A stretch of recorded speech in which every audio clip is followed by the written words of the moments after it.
I visited Knott's Berry Farm for the first and only time so far on a slow Monday in September of 2019, and I've thought quite a bit about the experience over the last few years. Ghost Rider was closed that day, which still really hurts, but the good news is I got a whole bunch of rides on Silver Bullet, Accelerator, and Hang Time during my visit. I can't really remember why now, but for some reason, as I anticipated my trip to this park, I was really fixated on Hang Time. I think I just really liked the aesthetics of it, to be completely honest. So I was really surprised that it was Xcelerator, which I hadn't thought much about it at all, that was by far the highlight for me of this trip. It's been almost 5 years now, and folks, I can't stop thinking about this ride. KI Coaster Guy here, and today I'll be giving my review of Knott's Berry Farm in Buena Park, California's intimate Accelerator model named Xcelerator, but with an X because it's extreme, dude, like the X Games or PC gaming components. And this coaster does have the unique distinction of being the first Accelerator model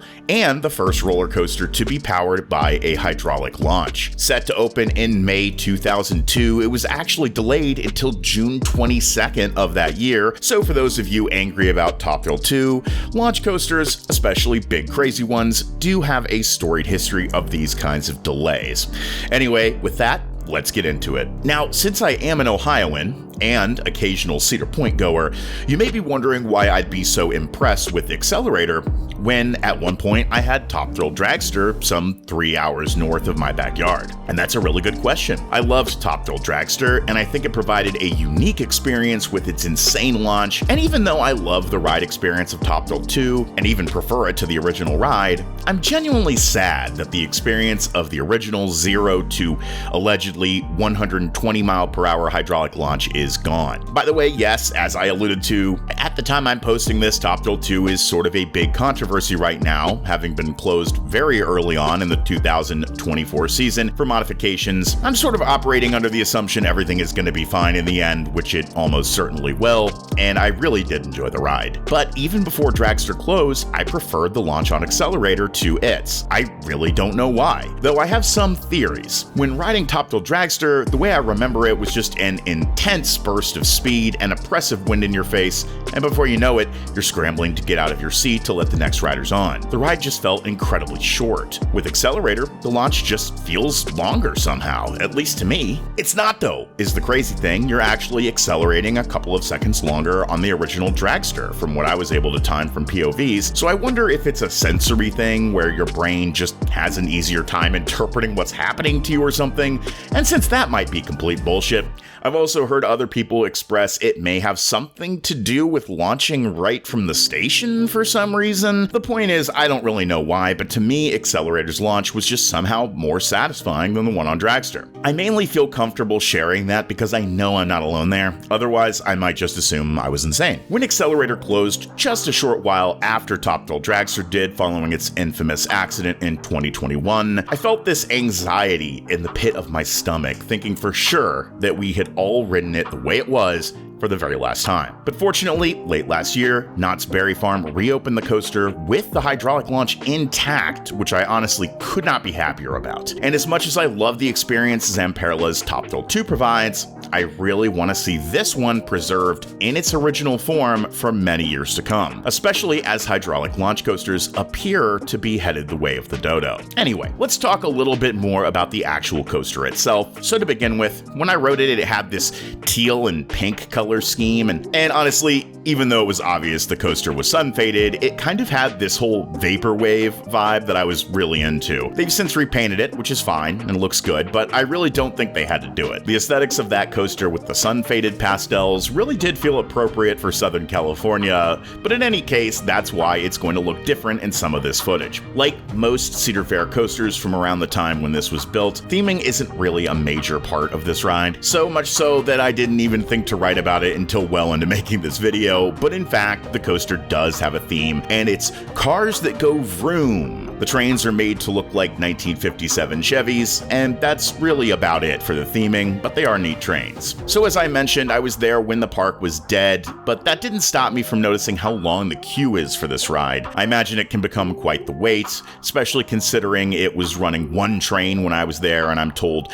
this can happen pretty often, even during the busy periods. So I imagine this ride might be a little bit harder to appreciate if you're waiting 90 minutes between each run or something, but thankfully that wasn't the case for me. I was able to ride this in a bunch of spots, the back, the front, and a whole bunch of rides in random places. I don't think there's really a bad seat on this coaster, but perhaps unsurprisingly, the front is probably going to give you the best experience for the launch, while the very back will likely provide you with the best experience for the rest of the layout. And speaking of layout, there really isn't that much more to this than King to Ka or the late Top Thrill Dragster. They're all three really short rides, but the additional elements present on Accelerator do give you some time while still on the coaster to process what's just happened, and I think that makes a big difference here. So with that, let's go through the ride experience, which won't take long. But before we get into that, just real quick, if you're enjoying the video, consider giving it a like rating, as it really helps with the YouTube algorithm. And also, we're just a little under 100 subscribers away from 3,000, so if you don't want to miss anything, don't forget to subscribe as well for more like this. Anyway, with that,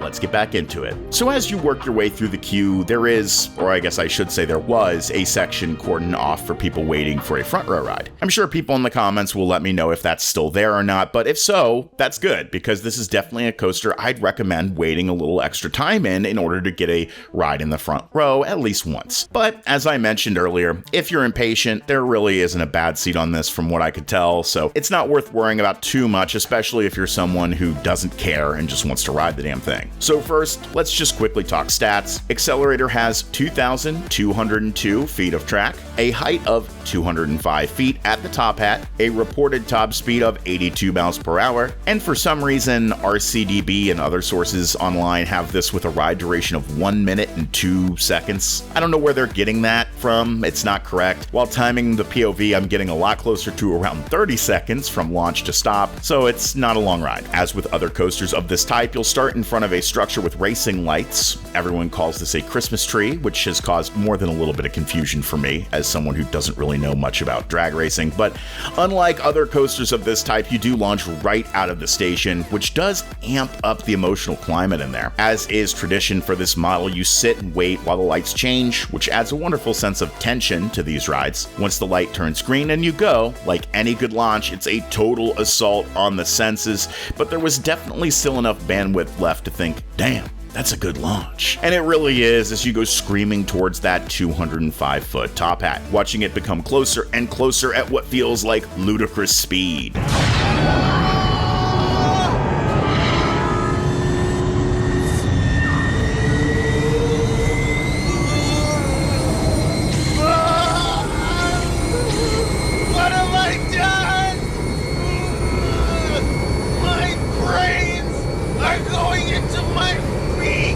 You get a lot of sustained ejector on this top hat since you're taking it so fast. And one thing I really like about this compared to the top hat on Dragster is there isn't that twist on the drop, so you really get a better sense of the drop itself as you're coming down the other side. From here, we go into two bank turns, the first being 110 feet, and the second being 95 feet high and featuring a nice hand chopper as you go through the top hat. You're still carrying a decent amount of speed as you go through these elements, so they are nice, but not the most memorable parts of the ride by any stretch. I did definitely appreciate the extra elements though, as opposed to Dragster, and as mentioned before, these kind of feel like a nice moment to collect your thoughts and go for sort of a victory lap before hitting the brakes. Accelerator is probably my favorite launch coaster I've ridden so far. That's not to say there aren't better ones out there, I'm sure there are, but I really do like this one. In fact, it's one of my favorite coasters, period. I love the way it looks. I think it's neat that if you're driving by that side of the park, you can see it launching from the road, and of course, that launch is just incredible. It didn't occur to me until I started recording to make this distinction, but for the purpose of this video, when I say launch coaster, I really mean a coaster for which the launch is the primary feature. Things like Top Thrill Dragster, King to Ka,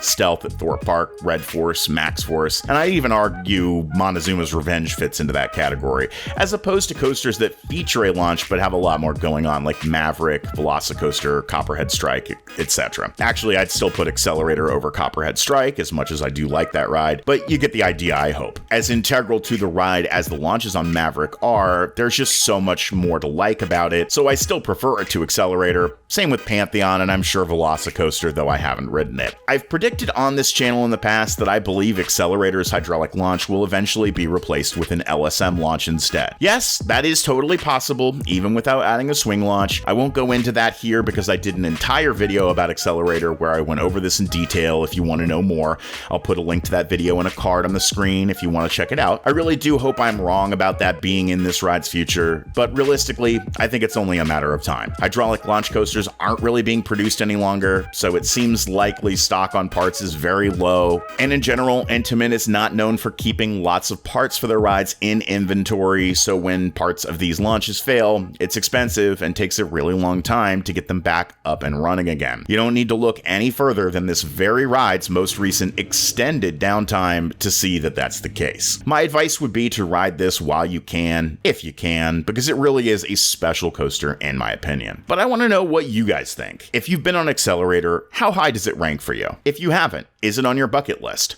Let me know in the comments below. Anyway, folks, that all clear means I'm up, and out of here. If you enjoyed the video, a like rating is always very much appreciated, and don't forget to subscribe for more if you haven't already. I'll catch you all next time.